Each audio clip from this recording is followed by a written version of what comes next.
Katie from Without a Crystal Ball. Welcome to my channel. Welcome back to my channel. Welcome to Friday. Happy Friday to all of you. I hope you guys had a great day. If you missed my content yesterday was kind of a crazy day, just by the way, P.S.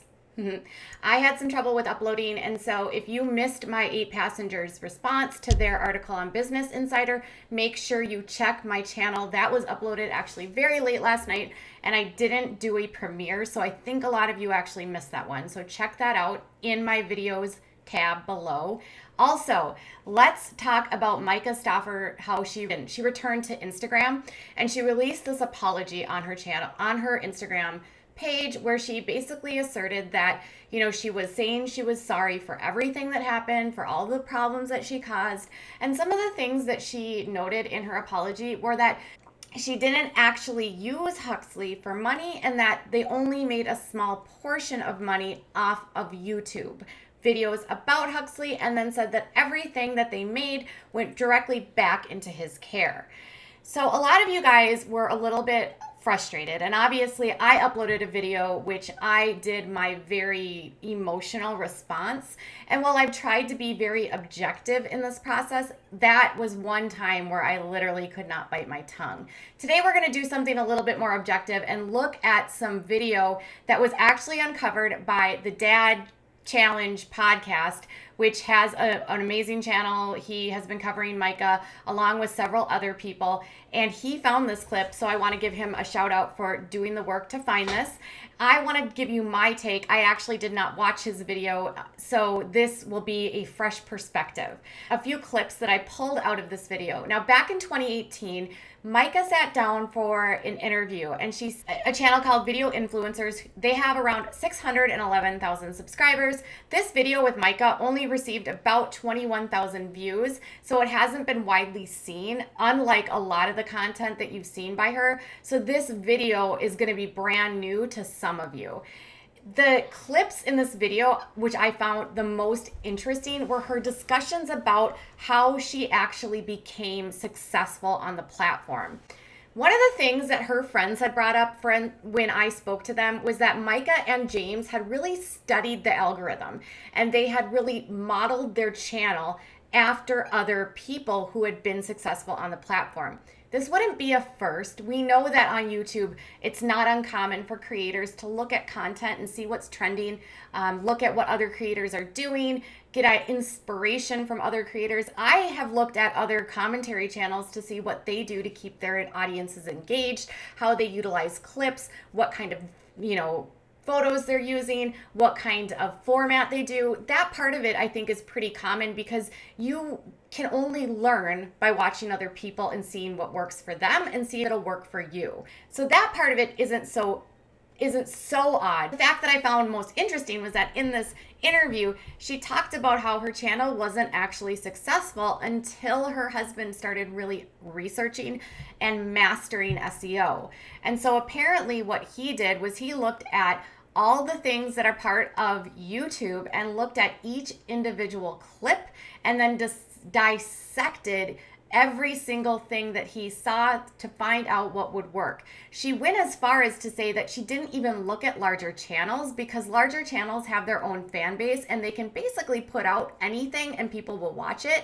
She wanted to look at the smaller creators that were utilizing content to see what was working for them to help them build their channels, which then has you sort of question some of the things that they put up on their channels. A lot of people in her life had said that she wasn't vegan and yet routinely put up vegan content.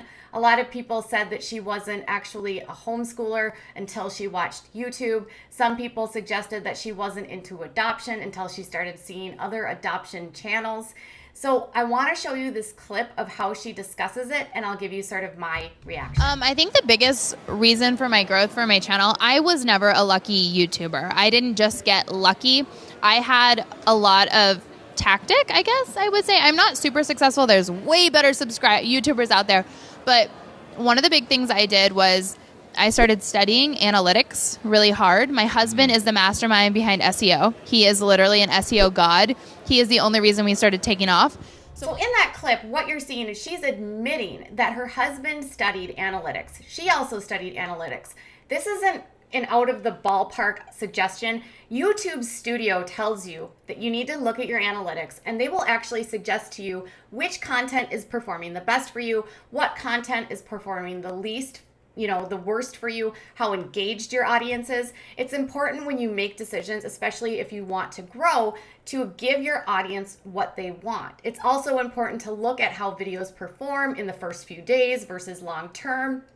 And there's lots of reasons to study analytics. She said her husband became an expert in SEO, and this was when she started to take off. And it's interesting, as I wonder if he was studying adoption or if he was studying something else. But I'll continue the clip. So once he started learning a lot of really amazing tricks that I am so grateful for, I started learning about researching and realizing that if you don't research, even if you put up a killer video, if nobody's searching it and YouTube doesn't like it, that's it. There is nothing more to that. But if you do your research and you do your research right, you could have a liquid gold mine, and it could be insane. If I even took more time to research, I feel like I would be a lot bigger. Wow. But sometimes I'll do some research and I'm like, I got some good I got some niches, I got some things that are really going to work. And then you get busy, and you just start pumping content. But research is key. And in that clip, she talks about how she researches different people's channels and looks at what's working, and then studies the analytics after she puts out the video to see how it performs. And if something then performs well, she determines that she will continue on with this content. This is interesting because there's been this trend on YouTube, plant-based, there's vegan, there's the homeschooling, there's the cleaning. There's all these different niches, as she suggested. And as she found her different niches that did well, she sort of ran with it. Adoption happens to be a niche on YouTube, and given what she's saying here, did she look at how other channels were doing with adoption and then decide this is what I'm going to do? Did she perhaps put the video out about I'm going to adopt to see how it would perform and then make the choice to adopt? I don't know. We know that she's, from her friend's admissions, not a vegan, wasn't into homeschooling, wasn't super into Christianity. There was a lot of things that she was putting on her channel that were just flat out lies. So part of me is like, I wouldn't put it past her. And a lot of people, when you say that word, they're going to be like, really? That's going to take too much time, or I don't understand what you mean.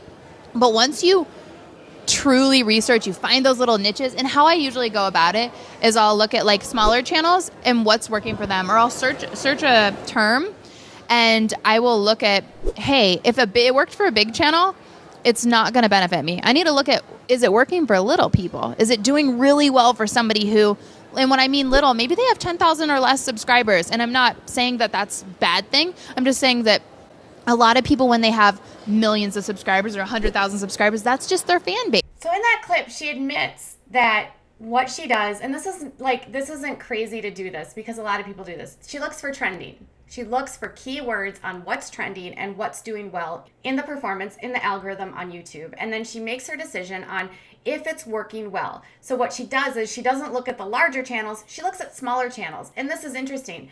When her channel was, before she introduced what was happening with adoption, she had 7,000 subscribers. But when she actually introduces the adoption, she catapults her videos and she starts gaining subscribers and subscribers and subscribers as more and more and more people are tuning in to watch her. As she gets to the point where they actually adopt, her YouTube channel is approaching 400,000 or 500,000 subscribers. So she found a niche in adoption and she ran with it, along with veganism, along with homeschooling, along with Christianity. She found her niche, but she did it by looking at how smaller YouTubers did it and likely copied or inspired herself by that. Fan base. That's not new searched eyeballs. So when I can really analyze what's performing well on somebody that doesn't have all those natural super fans, then I know this could be something to look into a little bit more. Such a brilliant strategy. And I'm sure you've heard it before. So she literally admits there.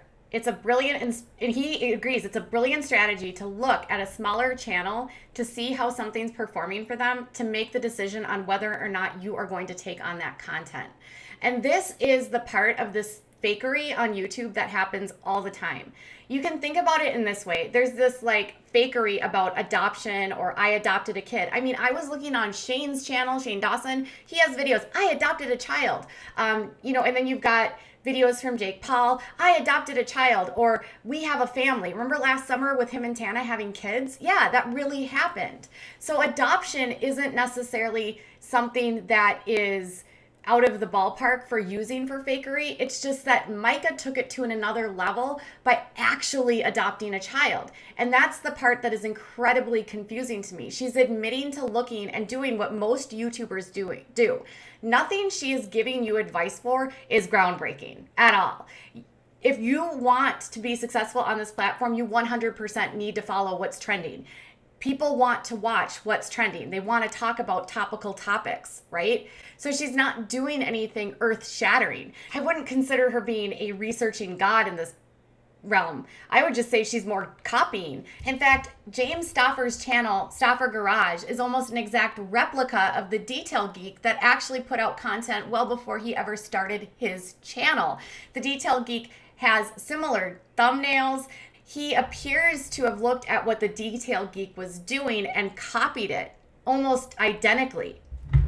Now, one of the other things that comes up in this video is her discussing why she made the decision to become a YouTuber. And she talks about how she was working as a professional, as a nurse, and working with cancer patients. And this is what she says. Let's go back to how'd you even get into this in the first place when you were just starting? First of all, I used to be an RN, an oncology RN, and I just wasn't liking it. I was pregnant at the time, and I was taking care of cancer patients. I just wasn't my jam. I was depressed. I was bummed out, and I needed to find a different out. So I begged my husband, can I quit? I promise you that I will make an income. I promise. But I just want to quit. I can't do this anymore. And he looked at me and he was like, sure, don't worry about it. It's fine. So in that clip, she literally lies because when looking through her previous history, she worked at a nursing home while she was pregnant. Everyone that knows her, that knew her when she was pregnant at that time, says she was working at a nursing home. She wasn't working with cancer patients. There could have been cancer patients in the nursing home, but it was not specifically in oncology. And people that know her have told me that she didn't work in oncology. Why would she say that she's working in oncology? Because it elevates her, in my opinion, because people that work with people with terminal illnesses are looked to as martyrs, as saviors, as the most humble and kind people that do things for the sacrifice of others. Working in a nursing home, while it's noble, it is not the same prestige as, say, being a cancer nurse. So she says, it wasn't my jam. Imagine working with patients who are literally getting chemotherapy, and some of them will not live after this is all said and done, and saying, it bummed me out and it wasn't my jam. So casually, as though it's just an odd statement. So the last thing I want to bring up is that she talked about Huxley. And in her clips about Huxley, she actually talks about how they were bamboozled about what happens with his diagnoses. And how has maybe a failure in your life set you up for future success? So I wouldn't call it a failure, but I would call it something that was really, really, really, really, really challenging. We recently adopted a little guy from China. Definitely not a failure. But when we adopted him, he had a totally different diagnosis than what we were told. We were told that he had a brain tumor. And as a cancer nurse, I was comfortable with that moving forward. And he actually had severe brain damage, severe autism, and some severe delays that may mean that he may live with me for the rest of his life, something that we just literally were not ready for. And so in that clip, she says that when she adopted them, they believed that he had a tumor. And because, again, she brings up that she was a cancer nurse, which I literally can't find any proof of, she says, I was comfortable with that because of my training.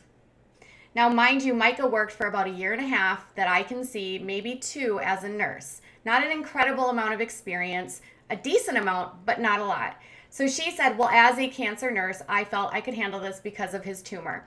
And then she says, but when we got there, it was a completely different diagnosis. Now, if you remember, I did a video back when this all started where she said that it wasn't a tumor. And before they even adopted him, doctors had told her that and told her that there would be profound delays because there was complete anomalies and portions of his brain that were gray or missing. And because of that, it would be a very challenging experience and a challenging child to adopt because he would need lifelong care. But she refused to listen to that and instead stuck with what the Chinese doctors told her related to the adoption agency, that it was simply a tumor. She had the information, she just didn't listen to it. And with that, when we adopted our son and we were going through the process, they told us that, developmentally on par, everything was really good to go. And we were comfortable with all of the information that we had been given. And one of the reasons why I love this challenge, not a failure, but challenge that I experienced, is I'm such a better mom because of it. And that challenge really challenged us. It frustrated us. It was a struggle. It was a mental struggle to get into a really happy place when you go through something that is so big. Like when you adopt a child, it's forever. And when you adopt a child and there's stuff that you didn't know, maybe some hidden information, it's hard. So she calls her adoption to him a failure, but then corrects herself and says it was a challenge, not a failure. He literally asked her, what has been the biggest failure for you on the platform, or what has been the most challenging thing for you? And she literally brings up Huxley's adoption and how she felt like it was such a big challenge because he wasn't who they said he was going to be, even though back in the videos, she did say he had all these issues. So it's hard for me to process this. Like, how would you discuss this in a way where you say it's a failure, but it's not, it's a challenge? And then says, but it's made me a better mom. It's an odd way. And then the next thing she says is, adoption is forever. It's so big. Like when you adopt a child, it's forever. And when you adopt a child and there's stuff that you didn't know, maybe some hidden information, it's hard. It's genuinely just naturally hard. It just puts you in a spot you didn't know you were going to be in. So like the readjustment period changes your life and it makes you into a better person. And it was really cool. And I'm happy that I was faced with that because of that, I will always be a lot stronger of a person. And I like that. That's cool. Thank you so much. So she says, when you adopt a child, it's forever. But when you adopt a child and there's hidden information, it's hard. This is the part to me that's very confusing because if you are a parent, I am, you don't know what your child's going to do. You have no idea even if you have a biological child, you don't know if that child is going to have issues. You don't know if that child is going to have, brain damage. You don't know if they're going to have a heart condition. You have no idea. You sort of roll the dice and you find out what the genetic makeup looks like and the child comes out, and then you have, as the parent, to prepare and take care of that child regardless of what you're facing. And so she says hidden information, but yet is it hidden or was it just not known yet? Or is she just not claiming to know? Because there were videos of her where they were talking about that they had found this information before she adopted and yet says she didn't know. I think the biggest thing that we can take away from this is that, one, she studied the algorithm and looked specifically for niche markets and niche content to grow her channel. She's utilized that ability to pump out content regardless of whether or not she believes in it. She adopted a child. She claimed to be vegan. She claims to be a homeschooler. She did a lot of things because it worked for other channels. And it bummed her out when she was a cancer nurse. And adopting him was her biggest failure. Interesting, right? I would love to know what your thoughts are. Do you think that it was strategic, or are you like, Katie, you're being way too, you're looking at this way too hard, you're taking her way too literally? Or are you like, this is something we've got to think about? Maybe this is Myka, in her own words, admitting that she really did do this for content. All right, you guys, tell me what your thoughts are in the comments below. Bye.